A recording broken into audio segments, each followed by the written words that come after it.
नमस्कार मित्रांनो, आता आपण भात करणार आहे। भात आता मी तांदूळ धुवून घेतलेले डब्यामध्ये, त्यात आता पाणी टाकलंय, मीठ टाकलंय आणि आता ते आपण कुकर मध्ये ठेवू। कुकर मध्ये ठेवताना आहे ना, ही पकड आहे, दोन प्रकारे त्याचे धरता येते।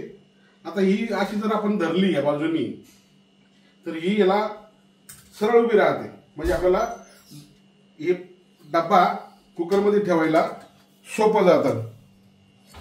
ओके, आता त्याचं झाकण लावू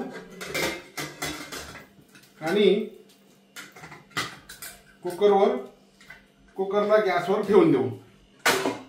गॅस चालू करून देऊ। 3 शिट्ट्या झाल्या की भात तयार। ओके, भात झाल्यावर तुम्हाला दाखवतो नंतर। थँक्यू।